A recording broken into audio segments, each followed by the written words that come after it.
Wahyu pasal 3 ayat 14-22. Kepada jemaat di Laodikia. Dan tuliskanlah kepada malaikat jemaat di Laodikia, inilah firman dari Amin, saksi yang setia dan benar, permulaan dari ciptaan Allah. Aku tahu segala pekerjaanmu, engkau tidak dingin dan tidak panas. Alangkah baiknya jika engkau dingin atau panas. Jadi karena engkau suam-suam kuku dan tidak dingin atau panas, aku akan memuntahkan engkau dari mulutku. Karena engkau berkata, aku kaya dan aku telah memperkayakan diriku dan aku tidak kekurangan apa-apa, dan karena engkau tidak tahu bahwa engkau melarat dan malang, miskin, buta dan telanjang, maka aku menasihatkan engkau, supaya engkau membeli daripadaku emas yang telah dimurnikan dalam api, agar engkau menjadi kaya, dan juga pakaian putih, supaya engkau memakainya, agar jangan kelihatan ketelanjanganmu yang memalukan. Dan lagi minyak untuk melumas matamu, supaya engkau dapat melihat. Barang siapa kukasihi, ia kutegur dan kuhajar. Sebab itu relakanlah hatimu dan bertobatlah. Lihat, aku berdiri di muka pintu dan mengetok. Jikalau ada orang yang mendengar suaraku dan membukakan pintu, aku akan masuk mendapatkannya dan aku makan bersama-sama dengan dia dan ia bersama-sama dengan aku. Barang siapa menang, ia akan kududukkan bersama-sama dengan aku di atas tahtaku, sebagaimana aku pun telah menang dan duduk bersama-sama dengan Bapa-Ku di atas tahtanya. Siapa bertelinga, hendaklah ia mendengarkan apa yang dikatakan Roh kepada jemaat-jemaat. Amin. Bapak, Ibu, saudara-saudari, adik-adik yang dikasihi Tuhan, tidak terasa kita sudah sampai surat Rasul Yohanes kepada jemaat yang terakhir ya, jemaat yang ketujuh, yaitu jemaat di Laodikia. Kalau minggu lalu kepada jemaat di Philadelphia ya, ini yang ketujuh, yang terakhir. Pertama-tama kita lihat dulu kota Laodikia itu di mana ya. Kota Laodikia, kalau kita pergi sekarang ada di negara Turki ya, di negara Turki, di dekat satu desa modern. Jadi bukan kota ya. Kalau kita ke Turki mengunjungi 7 gereja ini, dia letaknya dekat desa yang modern yang namanya desa Eskihisar di daerah Denizli di negara Turki ya. Kota Laodikia ini dulu pada zaman surat ini ditulis oleh Rasul Yohanes, dan sebenarnya ini pesan dari Tuhan Yesus kepada malaikat. Siapa itu malaikat? Gembala, bukan malaikat di sorga ya. Gembala atau pemimpin jemaat di mana? Laodikia. Dan jemaat di Laodikia ini menurut cerita diinjili. Jadi yang menjadi penginjil pertama di Laodikia adalah murid Paulus, Rasul Paulus, yaitu Epafras ya, Epafras. Itu kita bisa lihat di surat Kolose ya. Kalau kita baca di surat Kolose, di situ ada pesan Rasul Paulus, ada salam dari jemaat dari Epafras, gembala mereka yang menginjil ke Laodikia, ditulis oleh Rasul Paulus kepada jemaat di Kolose. Kenapa jemaat di Kolose? Karena Laodikia itu dekat kota Kolose ya. Jadi kota Laodikia yang kita bicarakan sekarang letaknya dekat kota Kolose. Di kota Kolose ini ada sumber air dingin. Kenapa sumber air dingin? Karena di Kolose itu di atas gunung ada salju ya. Ketika salju itu mencair menjadi air dingin. Dan air dingin di kota Kolose ini kalau kita mandi di dalamnya menyegarkan, menyehatkan ya, dan rasa sejuk. Dingin tapi sejuk dan menyegarkan ya. Kalau di Makassar itu di Malino ada ya. Di kota Malino di atas gunung bawah Karaeng ya ada. Airnya dingin, itu kayak di kota Kolose ya. Jadi Laodikia itu dekat kota Kolose ya. Dan juga dekat kota Hierapolis. Apa itu kota Hierapolis? Kota Hierapolis ini adalah sumber air panas. Jadi di kota Hierapolis ada sumber air panas. Ya. Jadi ada air panas kalau kita nanti ke Turki, ke Hierapolis, ada air panas. Di situ kita bisa mandi. Dan air panas ini seperti untuk mengobati ya, pengobatan, untuk kesehatan lah. Dan di Hierapolis ini dulu terkenal karena Ratu Cleopatra dari Mesir dengan kekasihnya, yaitu Mark Antony. Jadi Mark Antony dengan kekasihnya Ratu Cleopatra pernah mandi air panas di Hierapolis ini. Jadi Laodikia ini dekat, yaitu kira-kira 10 mil 12 km dari kota Hierapolis sumber air panas, dan dekat kota Kolose kira-kira 10 km dari Laodikia sumber air dingin. Dan sayangnya di Laodikia kalau musim panas, kan Laodikia ini dekat sungai Laikus ya. Sungai Laikus ini kalau musim panas kering. Jadi kota Laodikia kesulitan air ya. Kan penduduk harus minum ya, harus mandi. Jadi pemerintahnya membangun pipa-pipa air ya, pipa-pipa air dari kota Hierapolis tempat sumber air panas yang kira-kira 12 km ya dari Laodikia. Dan juga ada saluran air, ada saluran jadi seperti sungai kecil. Dari kota Kolose itu sumber air dingin. Itu diatur pemerintah Laodikia waktu itu supaya air dari Hierapolis air panas, air dingin dari Kolose bisa masuk ke kota Laodikia. Tapi sayangnya seperti air panas ya yang berasal dari Hierapolis, kan dia melewati pipa-pipa air ya 12 km. Dan waktu mereka melewati pipa-pipa 12 km jaraknya dari Laodikia, sampai di kota Laodikia airnya sudah jadi suam-suam kuku.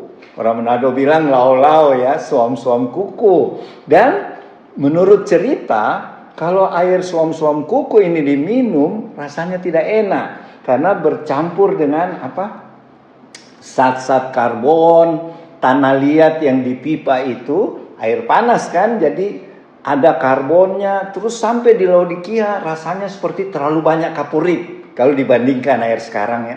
Tentu kalau untuk diminum bisa muntah ya, atau paling kurang sakit perut. Jadi penduduk Laodikia sudah menunggu lama-lama, ternyata airnya tidak bisa diminum. Atau kalau diminum harus diproses dulu, ditaruh tawas kah atau apa, supaya tidak lagi membuat muntah atau sakit perut. Karena tidak enak. Dan begitu juga air dingin yang dari Kolose, ketika melewati aliran air yang dibuat oleh pemerintah Laodikia, itu sampai di Laodikia menjadi suam-suam kuku juga. Jadi tidak dingin, tidak panas. Nah, gambaran inilah yang dipakai Tuhan Yesus menilai rohaninya orang jemaat Laodikia. Tuhan Yesus berpesan kepada Rasul Yohanes, "Aku adalah ya dan amin. Aku adalah saksi setia." Maksudnya Tuhan Yesus mau memperkenalkan identitasnya bahwa dia ini Tuhan yang sejati ya. Tuhan kalau berkata ya, ya. Kalau Tuhan janji, Tuhan selalu tepati dan setia. Dan Rasul Yohanes kirimi surat, katakan kepada jemaat di Laodikia, "Kamu ini sayangnya tidak panas, tidak dingin, suam-suam kuku. Kalau saya mau, kamu lebih baik panas atau dingin." Kenapa ya? Nanti kita pelajari. Kenapa Tuhan Yesus tidak suka suam-suam kuku? Ya, Tuhan Yesus mau jemaat di Laodikia itu harus panas, menyala-nyala, atau sekaligus dingin saja, menyejukkan. Kenapa? Karena begini, penyebabnya jemaat Laodikia itu suam-suam kuku.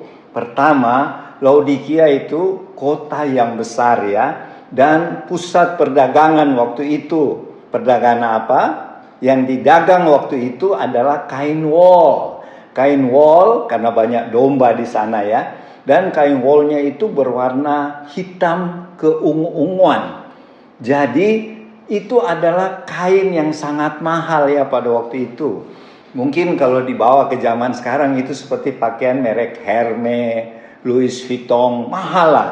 Waktu itu ya, jadi penghasil kain wol paling mahal waktu itu di dunia, di Laodikia. Jadi itu kain diekspor, apalagi karpet dari kain wol itu mahal itu harganya. Jadi Laodikia jadi pusat perdagangan waktu itu. Dan kenapa? Jemaatnya waktu itu kaya raya. Jadi orang-orang percaya di Laodikia itu kaya raya. Mereka rasa sudah cukup hidupnya. Harta banyak, tidak perlu apa-apa lagi. Jadi waktu pernah gempa bumi, terus itu kota runtuh, banyak bangunan rubuh. Itu juga terjadi di Philadelphia, di Sardis. Itu pemerintah Roma, seperti di Sardis, pemerintah Roma, Kaisar itu pada waktu itu beri sumbangan, bangun lagi kota Sardis karena gempa bumi. Tapi jemaat di Laodikia bilang tidak perlu bantuan, kami bisa bangun sendiri, kami cukup kaya. Nah, jadi jemaat di Laodikia ini cukup pede ya, pede sekali karena kekayaan. Nah, inilah yang ditegur Tuhan Yesus.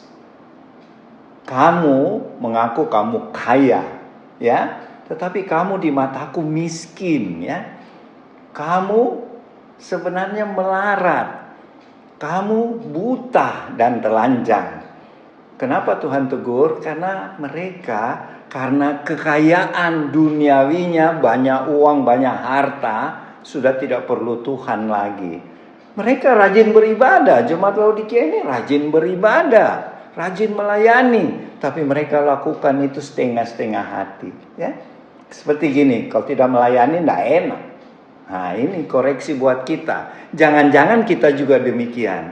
Kenapa demikian, saudara-saudara? Karena mereka sudah dihimpit oleh kekayaan dunia. Mereka sudah lupa yang kasih kekayaan sebenarnya Tuhan Yesus. Jadi kalau beribadah atau melayani harus sungguh-sungguh, harus dengan roh yang menyala-nyala. Jangan suam-suam kuku, jangan setengah-setengah.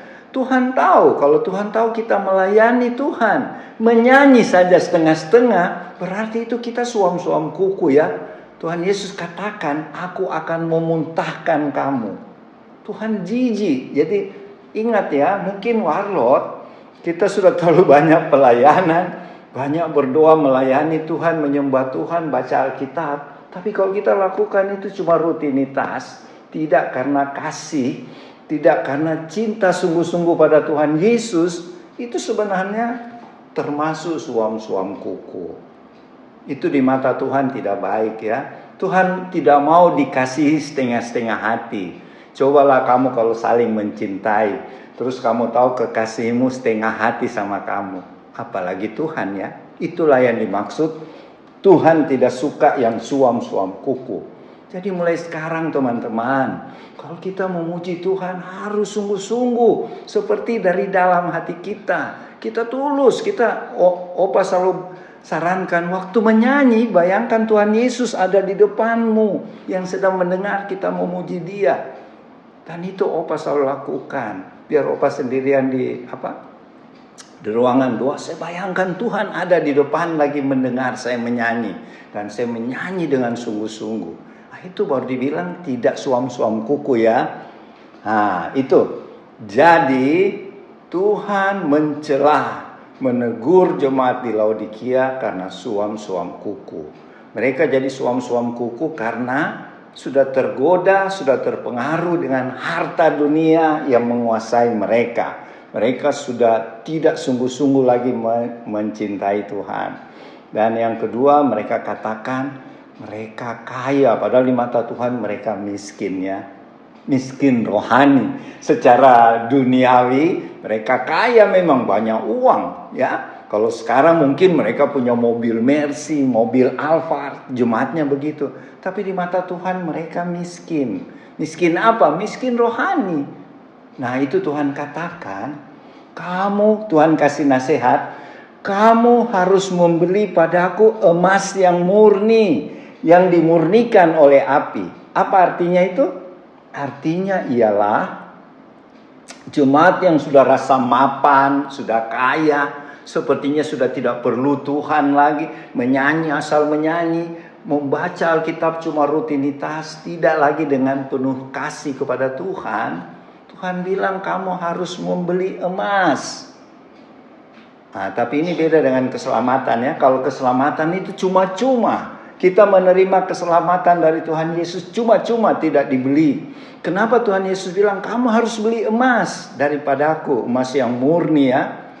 Artinya Tuhan bicara sesuai keadaan mereka. Mereka kan kaya-kaya, harus beli dong. Tapi artinya kamu harus bayar harga. Kamu harus dibaharui rohanimu, yaitu datang kepada aku, Tuhan Yesus bilang. Itulah yang dimaksud beli dengan apa? Beli emas padaku. Maksudnya jemaat di Laodikia, termasuk kita ya warlot, kalau sudah merasa mapan, sudah suam-suam kuku, kita dianjurkan Tuhan datang kepada Tuhan Yesus, bertobat dan sungguh-sungguh, Tuhan, aku mengasihimu, aku mau memuji Engkau, aku mau membaca firman tiap hari, sungguh-sungguh, bukan cuma rutin, bukan cuma karena terpaksa. Itu Tuhan maksud belilah emas. Jadi harus ada bayar harga. Bayar harganya yaitu waktu. Kalau kita mau membaca firman harus bayar harga ya, sisihkan waktu. Kalau kita mau berdoa subuh, mengantuk susah ya, harus bayar harga. Disinilah maksudnya Tuhan Yesus bilang, belilah emas yang murni padaku. Harus bayar harga. Dan yang kedua, supaya kamu tidak telanjang, karena Tuhan bilang kamu sebenarnya melarat dan telanjang. Padahal jemaat di Laodikia pada waktu itu bajunya bagus-bagus ya. Wol hitam itu baju paling mahal. Yang tadi Opa bilang seperti baju Hermes, Louis Vuitton sekarang. Tapi di mata Tuhan mereka telanjang, bukan bajumu yang bagus. Jadi Tuhan bilang kamu harus membeli pakaian putih padaku. Apa artinya? Kamu harus hidup dalam kebenaranku. Kamu harus hidup dalam kekudusanku. Moto warlot yaitu harus pakai pakaian putih. Artinya banyak berbuat kebaikan, ya, banyak berbuat amal soleh, banyak melayani Tuhan, tapi dengan sungguh-sungguh. Jangan karena terpaksa. Kalau Opa dengan Oma bilang, ayo teman-teman kumpul ibadah. Nggak enak deh, karena nggak enak ya kita hadir. Itu tidak mau, Tuhan tidak mau begitu ya. Tuhan mau kita sungguh-sungguh dengan roh yang menyala-nyala, bukan karena kebiasaan ya, bukan karena rutinitas, harus dengan kasih kepada Tuhan, kasih kepada sesama. Jadi Tuhan bilang kamu harus hidup dalam kebenaran dan kekudusan, makanya kamu harus beli pakaian putih supaya kamu tidak kelihatan telanjang. Itu yang nasihat Tuhan yang kedua. Pertama, kamu harus membeli emas murni, yaitu kamu harus merubah caramu beribadah. Kamu harus dekat kepadaku. Yang kedua, harus hidup dalam kebenaran kekudusan Tuhan. Dan yang ketiga, Tuhan bilang kamu di sini memang produksi salep. Ya, saya lupa ya. Kota Laodikia dulu ada sekolah kedokteran situ, ya. Ada fakultas kedokteran. Dan mereka menghasilkan obat dua macam. Obat untuk telinga dan mata. Jadi dulu kalau orang ada sakit mata karena luka atau apa, taruh salep dari Laodikia, sembuh. Tapi di mata Tuhan kamu buta. Buta apa? Buta rohani. Jadi Tuhan bilang, belilah minyak untuk melumasi matamu. Untuk mengurapi matamu. Minyak dari Tuhan itu adalah urapan ya, minyak itu urapan. Urapan itu ada dua artinya. Pertama untuk mengobati mata mereka yang buta secara rohani. Jadi waktu diurapi dengan minyak, mata mereka akan sembuh. Dan yang kedua, urapan itu artinya menjadi milik Tuhan. Kalau kita lihat di Perjanjian Lama, banyak raja, nabi-nabi, imam diurapi. Karena mereka itu akan menjadi milik Tuhan. Jadi Tuhan nasihati lagi jemaat di Laodikia, mata mereka harus diminyaki. Belilah minyak kepadaku. Artinya kita harus datang kepada Tuhan Yesus. Kita harus hidup bersama Roh Kudus. Simbol dari minyak itu sehingga kita bisa mengenal kebenaran. Kita tidak suam-suam kuku lagi. Kita punya roh yang menyala-nyala. Kalau ada Roh Kudus dalam kita, kita tidak suam-suam kuku. Tuhan bilang lebih baik kamu panas atau dingin. Kenapa? Jangan suam-suam kuku. Kalau suam-suam kuku saya muntahkan, saya jijik.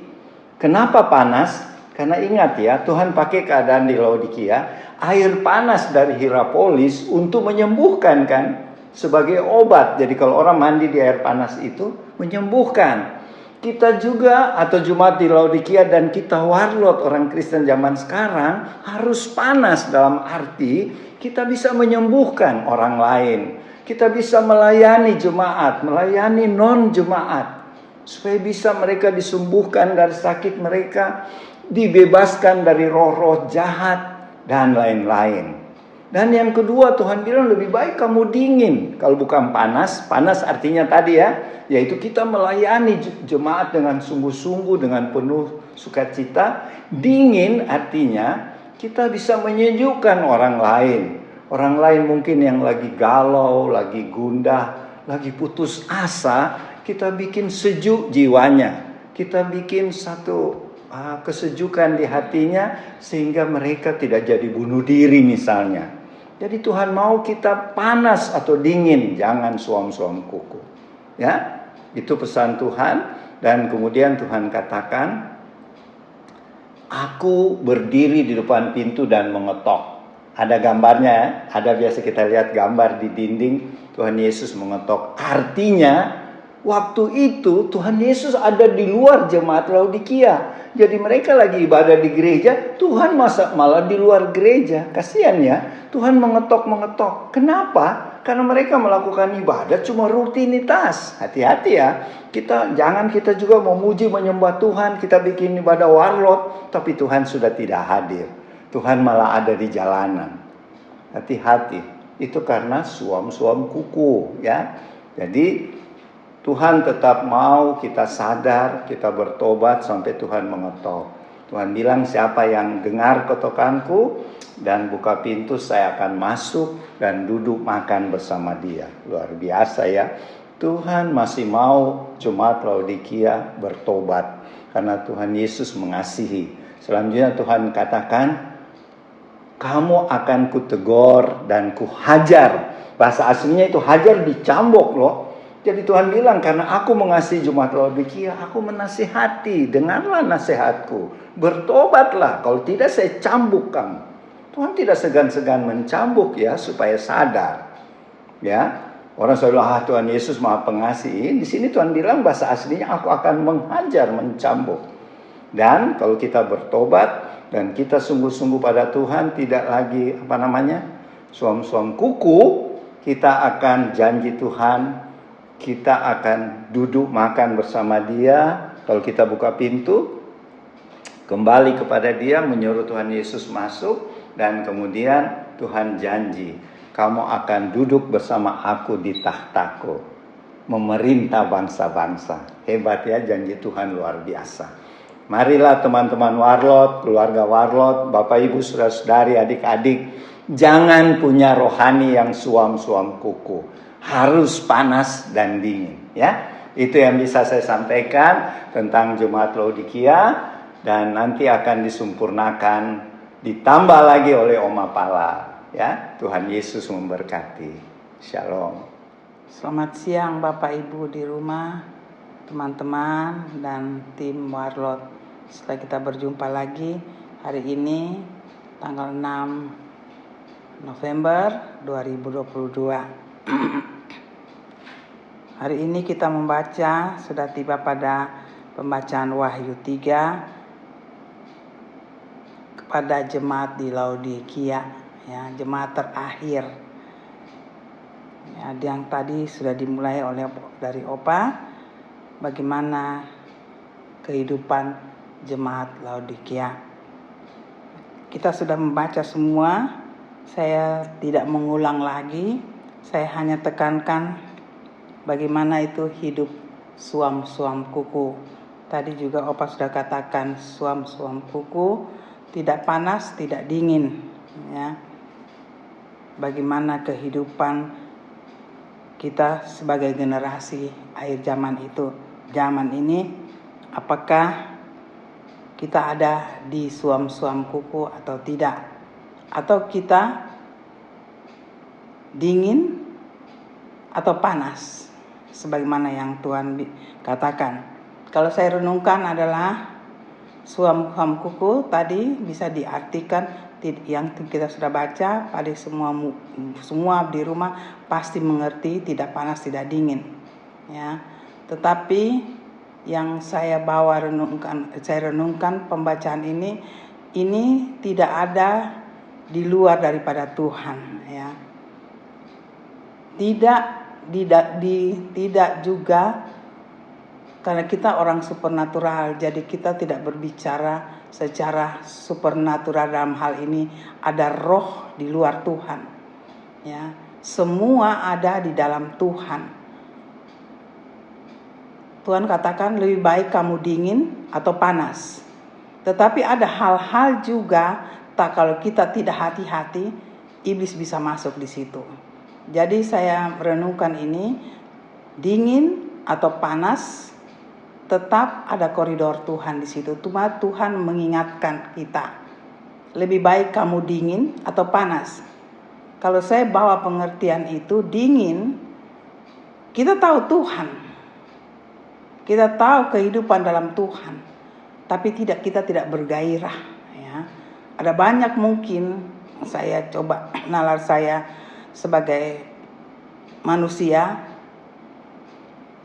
kita tahu Tuhan, tapi kita sudah tidak bersemangat lagi, ya, karena kehidupan dunia sangat menekan kita. Kita tidak tahu caranya, akhirnya apa saja yang kita lakukan, kita menyerah dengan keadaan. Yang mau terjadi terjadilah, ya. Kita tahu Tuhan, tapi kita tidak membangkitkan kita punya roh untuk di hadapan Tuhan. Kalau saya melihat itu jauh, merenungkan jauh ke dalam renungan saya, bahwa itu membuat kita tidak bersemangat. Sedangkan kalau kita panas, itu membuat kita semangat, ya. Dan setelah itu, waktu kita panas, kita ada tadi Opa katakan, kita diurapi dan semua, ya. Saya tidak mengulangi lagi karena akan panjang sekali. Bahwa dengan semangat panas kita hidup dengan Tuhan, itu membawa dampak yang luar biasa bagi orang lain. Nah, itu Tuhan peringatkan kepada kita harus dingin atau panas. Kalau kita dingin, kita hidup dingin, tetapi kita hidup di tengah-tengah. Tuhan katakan ini, kita ada hidup di dalam tetap koridor Tuhan, tetapi ada juga orang-orang yang hidup di sekitar kita yang panas. Nah, disitulah tugas-tugas penginjilan, ya. Saya tidak berbicara penginjilan yang belum mendengar, belum tahu kabar keselamatan, tapi saya coba bawa dulu pengertian ini, dingin tahu Tuhan, tetapi tekanan hidup dunia membuat kita dingin, menyerah keadaan kehidupan kita sebagai anak-anak Tuhan. Ya, saya coba bawa itu, karena di sini dalam firman tidak ada berbicara roh lain selain roh Tuhan. Jadi itu yang Tuhan ingatkan, karena Tuhan katakan hidup kamu saling, saya memikirkan jauh lagi ke depan, merenungkan jauh lagi, saya renungkan bahwa kita hidup di dalam koridor Tuhan, ada orang-orang yang bersemangat. Jadi kita saling melihat, ya. Bagaimana itu Tuhan katakan, bagaimana kamu bisa melihat itu dingin atau panas? Hiduplah bersekutu dengan aku. Kita kembali pada dasar yang Tuhan mau sebelum sesudah Tuhan mau naik ke surga. Tuhan banyak hal yang Tuhan peringatkan kepada kita. Ya, saya tidak ulang lagi di situ, tapi kita bisa merenungkan. Kita dingin di tengah-tengah anak-anak Tuhan yang ada juga panas, kita saling membantu. Jadi Tuhan katakan ini, Tuhan yang punya hidup kita, Tuhan peringatkan, ya. Kalau kita tidak panas, tidak dingin, hidup kita bisa jauh dari Tuhan. Itu sangat bisa jauh, dan akhirnya kita tidak duduk di satu tempat yang benar-benar kita duduk di tempat yang Tuhan mau. Nah, itu kita bisa di situ diombang-ambingkan. Itulah Tuhan katakan, saya muntahkan. Untuk saya itu sesuatu yang keras sekali, ya. Waktu dingin Tuhan tidak bilang saya muntahkan. Waktu panas Tuhan juga tidak mengatakan sesuatu yang positif, ya, yang negatif, ya. Panas atau dingin di situ ada. Tuhan peringatkan, aku ada di situ. Lebih baik kamu panas atau dingin. Tetapi yang Tuhan tidak mau adalah tidak panas, tidak dingin. Itu bisa dapat kita dipermainkan oleh iblis. Iblis selalu ada di sekitar kita. Seperti singa mengaum-ngaum, dia mengambil celah itu. Dan itu adalah bagiannya. Kita tidak boleh itu, karena apa? Tuhan bilang saya muntahkan. Untuk saya itu sesuatu yang sangat keras teguran untuk Tuhan. Tuhan tidak mau. Nah, pribadi kita, bagaimana kita bawa kehidupan kita yang dingin atau panas, yang kita pilih tentu panas. Karena waktu panas bersemangat, di situ Tuhan bekerja. Dalam hal ini adalah bukan soal dunia, bukan soal materi. Karena di bawahnya Tuhan juga menegur. Yang Tuhan maksudkan adalah roh kita. Karena kami orang supernatural, harus roh dulu yang bekerja di hidup kita. Kita tingkatkan roh kita dengan Tuhan. Kita hidup dengan Roh Kudus. Roh dengan kita dengan Roh Kudus itu bersatu. Karena Roh Kudus adalah roh Tuhan. Maka kalau kita bersatu, kita melihat sesuatu itu dengan mata Tuhan. Dan dia akan berdampak di dalam kehidupan kedagingan kita. Tetapi kalau kita dingin saja, nah tugas kita di situ ada sebagai anak-anak persekutuan.